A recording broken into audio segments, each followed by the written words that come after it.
Good evening. Today, we transitioned from search and rescue to recovery. We need to bring a sense of closure and comfort to the families, and we take that very seriously. And to all the families, I say, estamos contigo, ahora y siempre. Less than an hour after the collapse, we had divers in the water at 2:25 a.m. to begin search and rescue. This morning, we had divers in the water starting at 6 a.m. for search and recovery. This is not a conclusion. It's a continuation. And we take this phase just as seriously and just as personally as we took the last phase. And I want to thank, as always, all of our first responders, the Maryland State Police, the Coast Guard, the Natural Resources Police, Baltimore City Police Departments, and Baltimore County, Baltimore City, and Prince George's County Fire Departments, and everybody who was involved inside of this work. Now, I can tell you over these past days, we have heard an outpouring of thoughts and prayers coming in from all around the world. For Baltimore, for Maryland, for the victims, and for their families.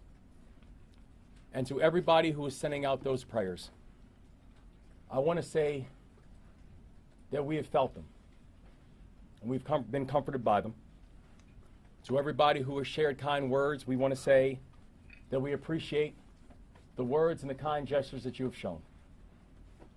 And we also want to let everybody know this, that going forward, we're also going to need your support.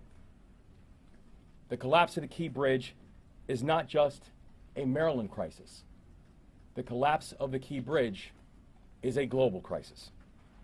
The national economy and the world's economy depends on the Port of Baltimore. The port handles more cars and more farm equipment than any other port in the country.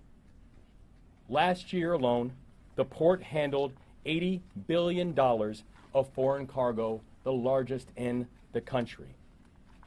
Now, in the last 24 hours, that we've had a chance to work with the Navy to mobilize major resources all around to be able to make sure that we are getting things moving, and this has happened at record speed. And I was informed that they are still assessing the area and organizing with a thorough plan of action. This afternoon, I also had the chance to meet with the Maryland Department of Transportation and my executive team and all the leaders there. And we talked about how we are going to continue to mobilize assets at all levels of government and society to make sure that we are moving forward collectively with our response. Today also, Maryland submitted our request to the Biden-Harris administration asking for emergency relief funds to assist in our work going forward. And I had the opportunity to speak to the president again today by phone. I'm thankful also that we're here joined by Tom Perez, who I know is also going to share words later on. And Tom, it's wonderful to see you here, and thank you for the continued support and work.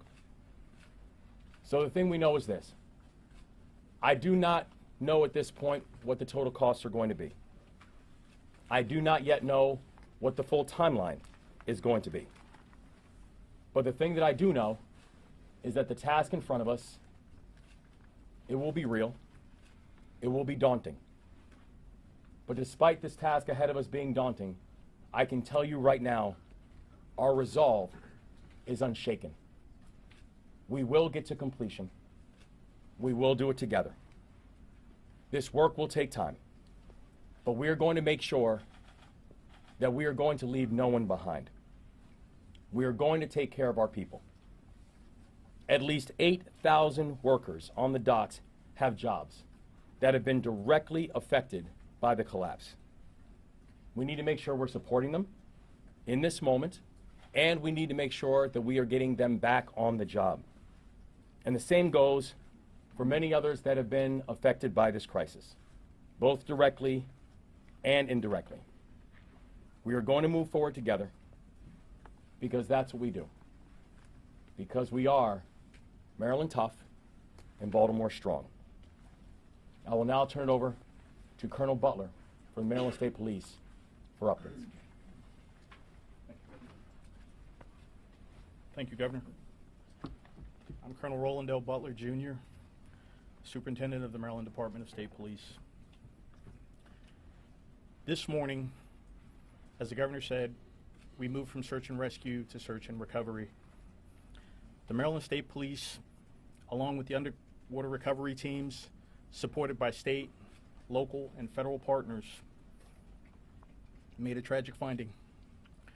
Shortly before 10 a.m., divers located a red pickup truck submerged in approximately 25 feet of water in the area of the middle span of the bridge. Divers recovered two victims of this tragedy trapped within the vehicle.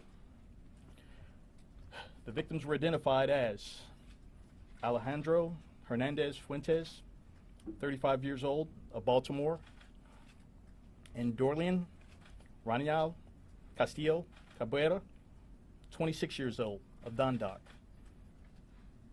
Their family members were notified just over an hour ago in person by Maryland State Police personnel with crisis intervention personnel present. Knowing the gravity of this, we provided them with a list of resources that they can refer to and refer their friends and family to.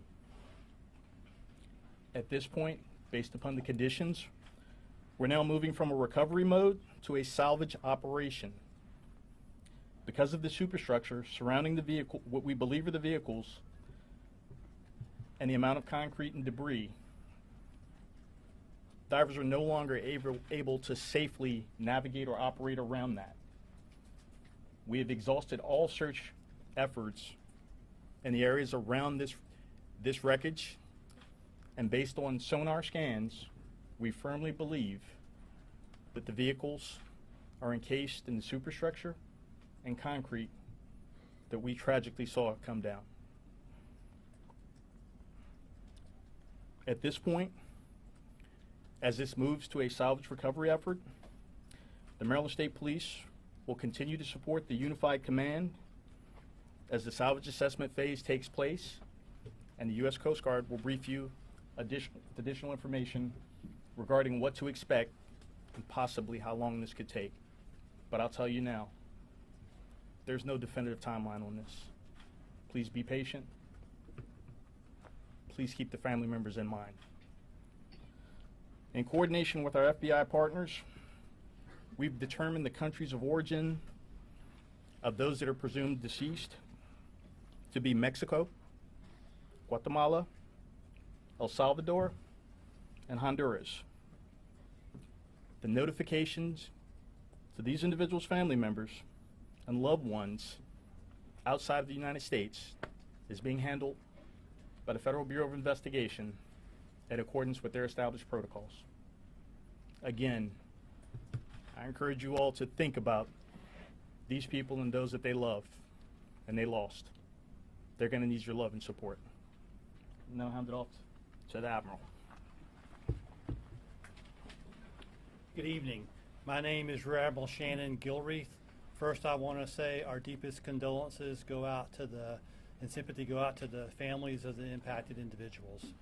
I also want to announce that the Coast Guard, along with our federal and state and local agency partners, have stood up a unified command. Our number one priority in that unified command is to reopen the waterway so that we can safely move commerce in and out of the Port of Baltimore. That's our number one priority. We're going to do that as soon as possible and as safely as possible. So that's what we're doing from a unified command perspective. Thank you very much.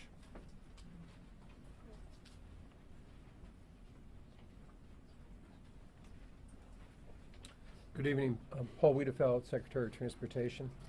The entire department's heartbroken to have lost these individuals on one of our facilities. I did want to update you on the efforts that we're doing to move forward with the reconstruction of the bridge. As was mentioned earlier by the governor, we have applied for the dollars, the federal dollars that are available for this type of purpose.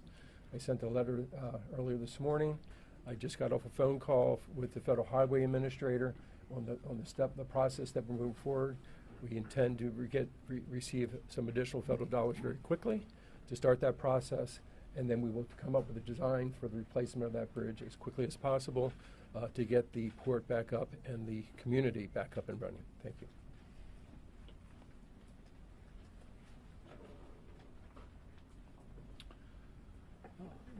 Senator Ben Cardin. First, let me express our deepest condolences to the families of the victims of this horrible tragedy. And I also want to personally thank all the first responders. I had a chance to see firsthand some of the diving activities, and it was extremely challenging, to say the least. We know that the quick action of our first responders saved lives by keeping vehicles off the bridge before it collapsed. So I really want to congratulate our first responders. When you have a catastrophic event like this that affects transportation infrastructure that's critically important to our community and to our region, the federal government comes to your help. And we are asking the federal government to help us through this crisis. President Biden has responded in a very direct way. We are very confident that we will get the immediate attention that we need, thanks to the Biden administration and our federal partners. We also will need the help of the Congress. Senator Van Hollen and I will be working with our entire congressional delegation to make sure that we provide the necessary authorization, support, and resources to make this recovery complete, and that we can move as quickly as possible. Make no mistake about it, our top priority is to get the shipping lane open. We recognize that every day it's closed, the impact it has not just on Baltimore and our economy, and the state of economy, but in our country, and affects the global supply chain. And we recognize that we have to move with dispatch in regards to opening the channel. We are also working today on a replacement bridge so that we can also have those plans in place and have the tools and resources available so that we can reconstruct the bridge as quickly as possible. First priority, open the shipping lanes, let us replace the bridge, and we appreciate the fact that the federal government will be there every step of the way. Senator Van Hollen.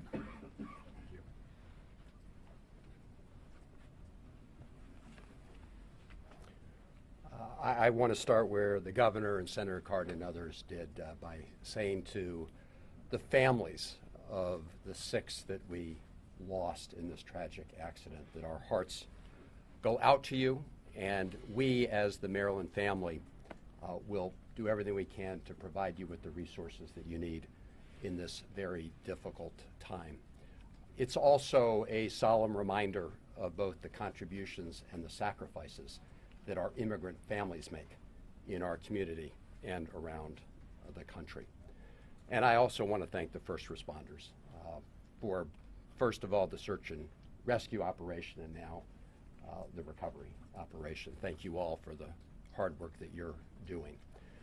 As others have said, we have 2 priorities. The most urgent priority is to open up the Port of Baltimore, because as the governor laid out, it is essential to the livelihoods of people here in Baltimore and Maryland, and in fact, the economies of the region, and will impact people around the country and around the world. The Port of Baltimore is that important, and it is the 8,000 people who are working there directly, the tens of thousands of people whose economic livelihood is tied up with the port. So I want to thank the President of the United States, who called many of us yesterday and then spoke to the nation, is already delivering on his promise, which he has ordered the Army Corps of Engineers to do everything necessary to clear the channel so that we can reopen those shipping lanes. If we have to open one first and over a period of time, I think we're going to do whatever we can to make sure that we have ships passing through as soon as possible. The Army Corps of Engineers, the federal government, will pick up the costs for that, and those funds are available. I saw preliminary estimates between $40 and $50 million, but they're very preliminary. But the bottom line is the Army Corps will pick up the costs. I want to commend the governor and his team for their fast action in putting forward the notice that they're going to apply for the federal emergency relief fund, part of the federal Department of Transportation's program, the Federal Highway Administration. We will be working very closely with the governor, Secretary Wiedefeld, and others, and their team as you process that. Just to give you all a sense of what that means, you can draw down funds immediately for some of the costs of diverting traffic and other immediate costs to adjust to what happened in the short term. And then going forward, that relief fund provides a strong federal match. We believe it will be 90-10 in terms of the federal share. For the 10% remainder, Senator Cardin and I will be working very closely with the President and our colleagues in the Congress to make sure that we meet President Biden's pledge to do as much as possible to make sure that the federal government picks up the costs. Some have asked about the ship owners themselves. Obviously, as the NTSB conducts its review, we'll have a better idea of exactly what happened. And if anybody is liable for negligence or wrongdoing, you can be assured that we will be pursuing those funds as part of the cost share. From the congressional point of view, we will be pursuing, as I say, what we hope will be about 10% of the total costs through the legislative process. We will push to make any increases necessary in that emergency federal fund, and again, put forward legislation.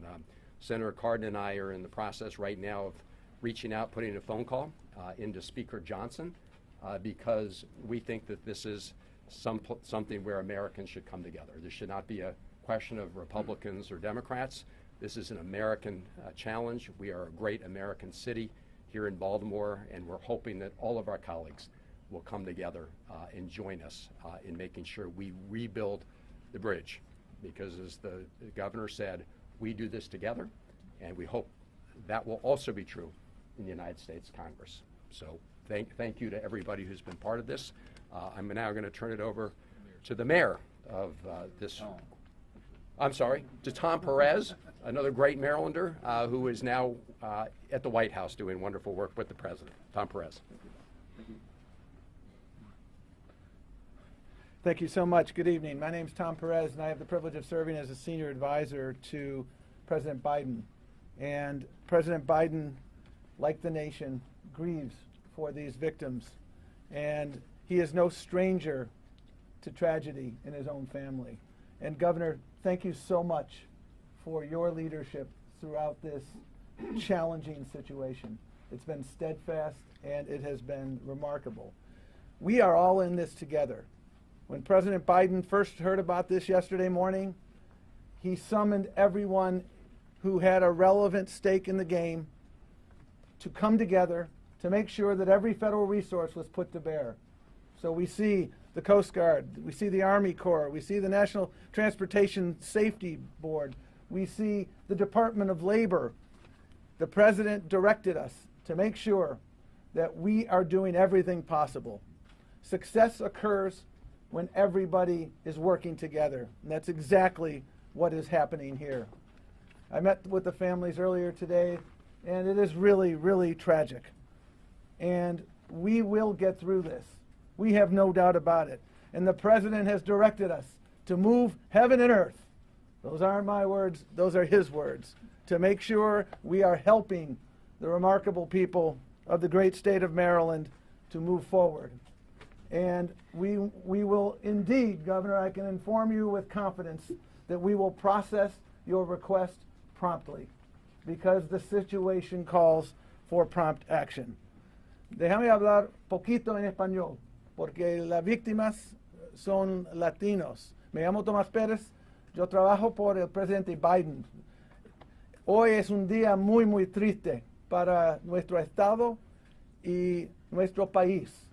Y el presidente entiende bien el sufrimiento de la comunidad.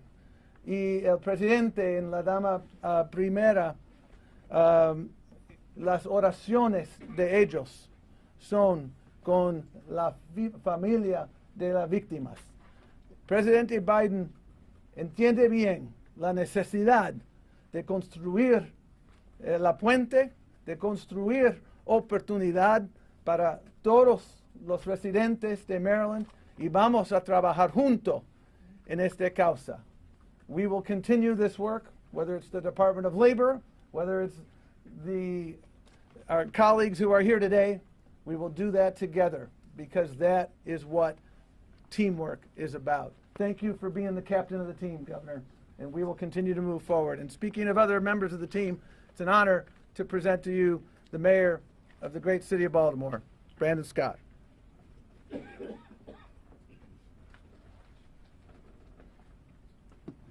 Good evening. First and most importantly, to each of the families, know that my heart and the heart of the entire city of Baltimore is with you and will be with you forever. To every first responder, whether you're from Baltimore Fire, Baltimore Police, Maryland State Police, or the Coast Guard, our county partners, thank you. Thank you for being fearless and selfless and for putting your life at risk to save others, as you did yesterday, today, and each and every day. To Baltimore, we are all hurting, but we must be reminded in this moment that we are Baltimore. The city of Baltimore cannot be broken. We will continue to work with our federal and state partners through this. We will not be broken, but we are asking today also for some patience. As you heard, we will reopen the channel as quickly as possible, but it's just important that it's done the right way. We also, well, this is me, I'm also asking for folks to have a little bit of decency and respect. Don't spread misinformation. Don't play bridge engineer online or in the media. Remember that these are people's family members who lost their lives simply trying to make transit better for the rest of us. We are strong. Our spirit in our city is strong and cannot be broken. We will rebuild and heal the Baltimore way, and that's together. Thank you, and I'll turn it back over to the governor.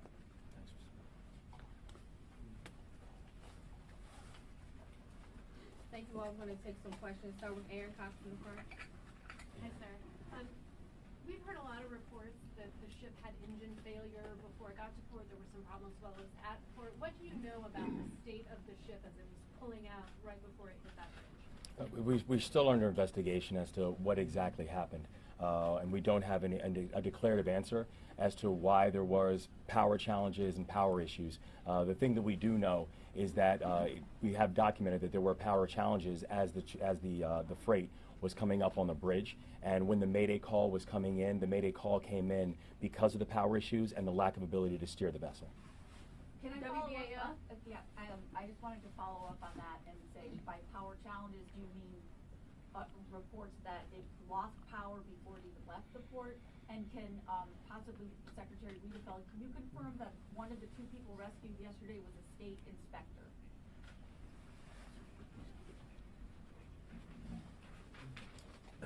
Yes, one of them was an inspector, actually with a contractor, but not with the firm that was doing the work.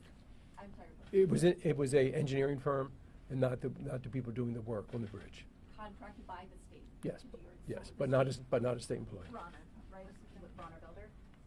No, Bronner Builder is the construction company, and then there's another engineering company. I'll get you the name, and that was the construction manager overseeing the work. And what about the engine question? Confirm it. As far as the engine goes, we were not informed of any problems with the vessel. We were informed that they were going to conduct routine engine maintenance on it while it was in port, and that's the only thing we were informed about the vessel in that regard, ma'am. Thank you. Brian? Can you say any more about what the power issue was? There's been some conjecture that maybe fuel was involved. What is known about that at this time? So what we know at this time is we don't have a confirmed answer as to what exactly the power issue was. We know that the power issue connected and meant it was an inability for there to be proper steering and proper adjustments on the vessel, but we do not have any further details as of yet until a further investigation is completed. Fox 45. We know drivers were stopped from going onto the bridge, but were construction workers able to be notified?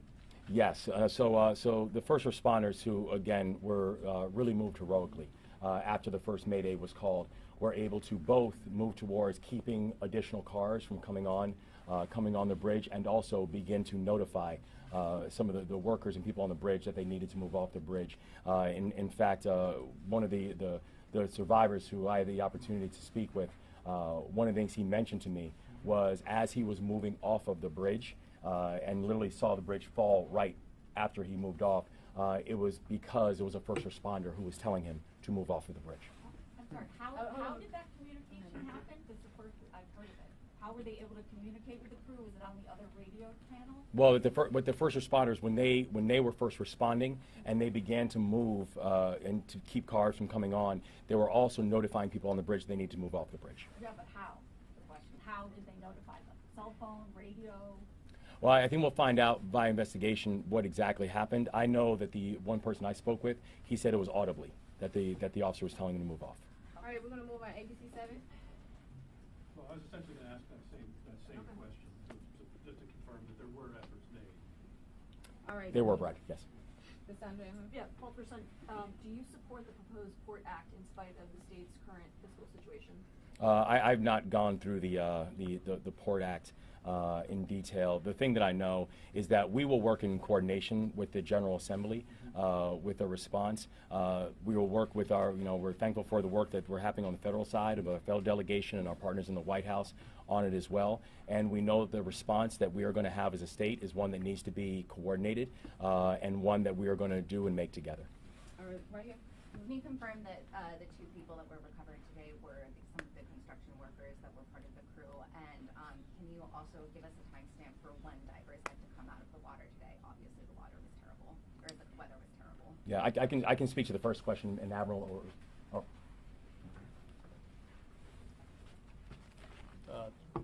Your first question, as I understand it, shortly after 10 a.m., the divers located the vehicle.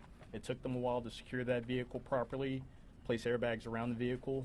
Then it was very slow traveling to tow that vehicle to the shoreline. At some point, they realized that the water's depth would not support towing it all the way in. It was at that point the deceased were removed from the vehicle and brought to the shore, where they were placed in the custody of the medical examiner's office. Second part of your question was? Can you just confirm those were two of the construction workers, two of the six? They were both working for the construction company. One of the individuals was identified by a driver's license in his pocket. The other individual was identified by fingerprint. So what time did all the searching stop today, or the in-water searching stop? Was it at that? The in-water searching stopped at about 4 o'clock today. The divers did exhaust the search area around that to ensure that they couldn't get in there. The sonar supported the conclusion that the divers all reached, and you had divers working from multiple jurisdictions, and the sonar simply said that they could not get to that area because it was fully encased in the superstructure. Now, once that salvage effort takes place and that superstructure is removed, those same divers are going to go back out there and bring those people closure. All right, next question. Governor, are you now ruling out that there were any other vehicles or potential victims beyond the six? Yeah, the information that we have as of right now is that there were no additional vehicles. There will still be a full investigation conducted, but we have no information as of right now that shows that there are additional vehicles. And briefly, the nationalities, if you would, of the two victims recovered today. Okay.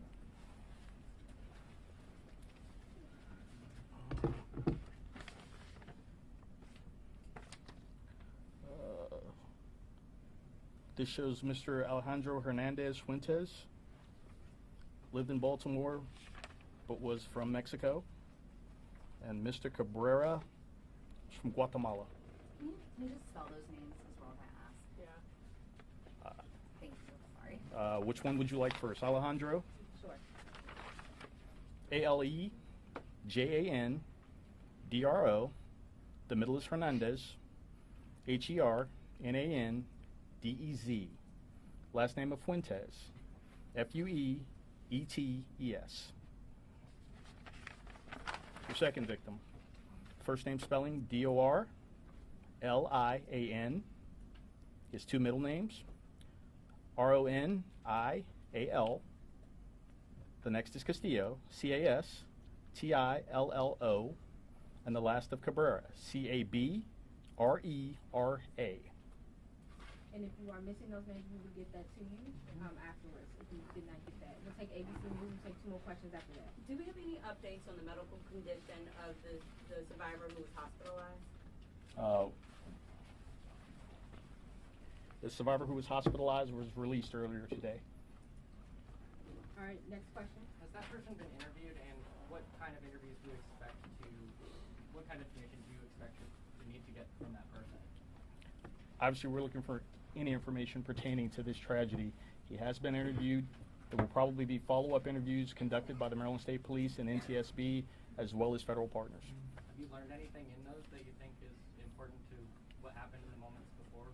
At this juncture, I would be remiss if I went into what's going on in an ongoing investigation. All right, Brad, one more time. Are barges with cranes on the way? I know there's no way to have a time frame for getting things reopened, but I guess I'm essentially asking, is help physically on the way? And do you have a time frame for when things can start being lifted from the water? I don't have a time frame on the actual lift yet because we're still putting those plans together. We're going to lift as soon as possible. We do have barges on the way and the crane barges as well. They're coming as we speak now, sir. We're going to take one final question. Anyone have a question? Yeah, I have a question. We understand, at least in the past, that the cargo ships were brought by tug through and underneath the bridge, but that stopped several years ago for various reasons. Is there any, I'm not sure it's a local question, but is there any plans to maybe once it's open, reinstitute that and have these ships tugged out across? I'm sure you know, no matter, it could have been going 1 knot and it could take the bridge down someday. So are there plans to change the protocol because of this? We will obviously investigate all protocols associated with this. We'll also look to the NTSB and some of their recommendations because they'll review every process that we follow at the Port of Baltimore. Thank you. Thank you, That's all everyone. right.